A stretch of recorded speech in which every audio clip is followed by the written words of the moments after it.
First question is, what are potential effects of playing virtual shooting games? Well, a lot of research has been done to try and find the correlation between, for example, violent video games and the potential effects that they have on the people who play them. But very little of that evidence has come up with anything really substantial. That people have tried to show and prove that, for example, by playing a violent video game, it makes you more violent and aggressive yourself, potentially going out and maybe being violent and aggressive in society. But there is very little evidence to actually show that that is the case. I mean, most of the research is not particularly kind of valid or accurate in that case. So to be honest, I think we're not sure really about the effects of violent video games on people. A lot of people argue actually there's a lot more positive effects it has for people. Things like concentration and working out puzzles and things like this. So it's kind of open to debate at the moment, that question. The next question is, can shooting games such as Battlefield, Call of Duty be addictive for some people? Now, yeah, the question about addiction is an interesting one because there's certainly some new research to suggest that playing video games can be as addictive to, say, gambling, for example, or even up to a point maybe drugs. But again, a lot of the research suggests that it's probably down to the individual. I mean, for example, a game like Call of Duty, where there might be 4 million players on a given day playing it, there's very little evidence to show that all of those people are addicted. Yes, an individual playing the game might already have an addictive personality. This could lead them to being possibly addicted to the game, but then they could also be addicted to chocolate, like I say, or gambling, or if you already have an addictive personality, whether it's the video game or something else, possibly you're going to become addicted. But interesting, just one little further point. I mean, I do know that a lot of these games, at the point of production, when they make the games, they construct the game. They do use certain psychological techniques within the game, so that they have this thing where people want to go back and play more. I mean, things like the idea of rewards. In video games, we have rewards, for example. By pressing a button and getting a reward, goes back to kind of, I suppose, behaviourist psychology, where they tested things on rats and on dogs, where they pressed buttons and the cat got a reward, or the rats got rewards, so they kept on pressing the button to get the rewards. Apparently people say that's similar to humans as well. So there are certain things embedded within computer games that could lead to possible addictions, apparently. Okay. Explain how shooting games can educate players. If not, please say how. Can shooting games educate players? Yeah, educate. In meaning a more positive way? Yeah. They have a kind of positive effect. Well, I mean, arguably, I've read. I mean, I don't play them myself, but I certainly know some of the arguments around it. I know, for example, there's some arguments to say that certain shooting games can help in teamwork. For example, when you have like online people you can play, or even people in the same room, you can all be playing at once, and you have a set goal, and you have to work together, for example, to achieve that goal.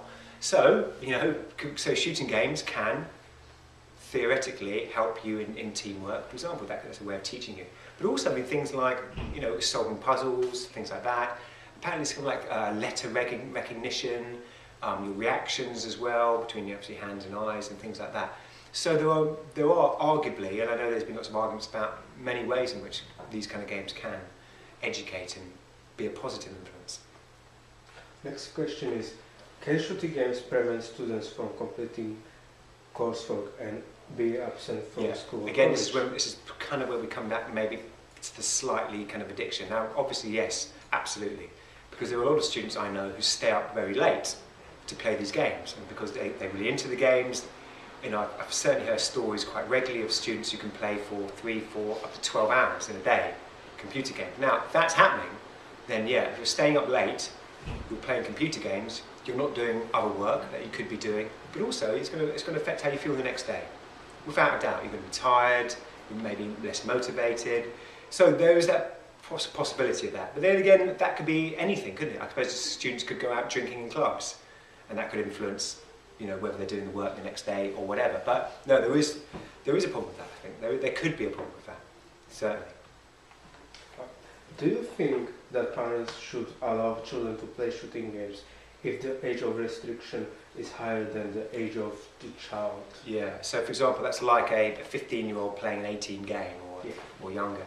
Again, it's a difficult one. I mean, the guidelines, the BBFC who put the classifications on the films, like the 15 and 18, they have guidelines, and those guidelines are available to any parent if they wish to find out about them. So in a way, I suppose it's down to the parent's responsibility to make that decision. I mean, I think that should be right. I think it should be a parent to decide what their kid can or cannot do. Me personally, no. I mean, I've got a 10-year-old son, for example, who would love to play Call of Duty, but he's not going to. And he's not going to until he's a lot older, because I just don't think that's right at this stage. There's plenty of other games for him to play, which are just as much fun, which he can enjoy, which are aimed towards people of his age. So personally, I wouldn't really want that. But again, I think it's up to the parent. It's got to be up to the individual parent really to make that decision. Next question is, why are shooting games most popular for young people? Because I can see the thrill of them. They seem quite thrilling and quite exciting. I think there's the challenge as well. You know, it's quite immersive. It's quite escapist. You go into this world, and it's fun and exciting. And for a lot of kids, it's probably more exciting and fun than the real world in which they live in, which is about writing essays and going to lectures and doing boring stuff like that. So I can see why they're fun and exciting. I mean, I can see where the thrill would come out of, certainly. In the same way you can get a thrill out of a good film, you know. Next question is, do you think shooting games can teach people how to kill a person in real life? Yeah, I don't think that. And this is interesting. There is an American, he's called Lieutenant, ex-Colonel, Colonel Grossman, I think he's called. And he developed this theory called killology. And he believes that shooting games can be like a training exercise for potential killers. So that anybody, any young person can come off the street, play Call of Duty for 10 hours a day, and that they can actually train them to become real-life killers. I don't think there's an argument for that. I think there's real-life killing and computer game is completely separate. I mean, let's face it, when you're playing a computer game, you're in a bedroom. You've got some kind of joystick and you're sitting there watching a screen playing. At any point you can pause, and when you look around, you're still in your bedroom. You're not in Afghanistan or in Iraq or some jungle in South America. You're in your bedroom. It's not the same. You cannot compare these two same experiences. I think it's ridiculous. And again, there's no evidence at all to show that these games have that potential effect on people. There's no evidence, no research, no valid research has been carried out to prove this. So I think I'll dismiss that claim. How can virtual shooting games be useful for soldiers? How can shooting games be useful for soldiers? Yes. I don't know if they can be. I mean, I don't know. I suggest that they can't be. I don't think Call of Duty is useful for training a soldier. I really don't. I don't think there's any similarity between real life of holding a gun and being in a kind of environment to playing something that's essentially on a screen in a bedroom. So no, I don't think they can be useful. I know that soldiers do use forms of things in part of their training exercises, but they're not the same as Call of Duty. Next question is, do you think shooting games lead people to carry out scene from a game in the real life? Again, this is what we call copycat theory, the idea that people imitate what they experience. Now, again, I will go back to the research. There's very little research to show that this is the case. I personally, I've studied a bit of it, I teach about gaming. I don't think the research or the evidence is very strong at all for this theory, this idea of copycat theory. I don't believe that, no. I don't believe people will copy what they see. I think there are some individuals who already maybe have certain psychological problems, possibly, certain issues, which might be encouraged, shall we say, by exploring some media, but I don't think games in themselves can lead people to copycat or imitate things, no. Next question is, how many shooting games are sold per year? I don't know, but I would guess a lot. I know, for example, Call of Duty, I think, is the most important, the most bought one in Britain, and we're talking millions, maybe 4 million. And I know that as a game industry, I mean, the games industry in Britain is worth billions and billions of pounds. I mean, it's absolutely huge. And across the world, even more so. Then you've got online gaming as well, haven't you? So, I don't know how can we even kind of work out the statistics of the people who are playing online gaming. I don't know, but I presume. Do you know the answer to that? No. It's a lot. Yeah. And I think that comes back to this idea of kind of copycat. If so many people are playing these games, I think we would, and if people were really truly copying what they were seeing and it was leading to aggressive behaviour, I think there'd be a lot more evidence of people behaving aggressively. We'd have a lot more evidence of people going out on the street and killing people and imitating what they saw. And the thing is, we're not experiencing that, are we? We're just not experiencing that. You have the odd individual going out and doing stuff, but then if you look at the individual themselves, really look at the other social factors, and you realise it's not the games that have caused the problem. It's usually other things like their family life, their education, social background, things like that, which are much more interesting, much more important to focus on. Thank you. Oh, what do you think the government should do to regulate these games? Well, I think at the moment I'm not quite sure what more they can do. I mean, at the moment, the government doesn't regulate games. We have the BBFC who regulate what's called the high-end games, the 15 and 18s. And they obviously do that through age classification. There's a classification on each game, on particularly the violent games, and it's up to parents to do some research about that classification. It's up to parents to whether they buy that game, that 18-year-old game, and let their 15-year-old play it, whatever. So I don't think there's anything more that the government can do. I think there's enough being done. I mean, it's really difficult when you live in a kind of democracy as well. You want kind of freedom of choice, freedom of expression.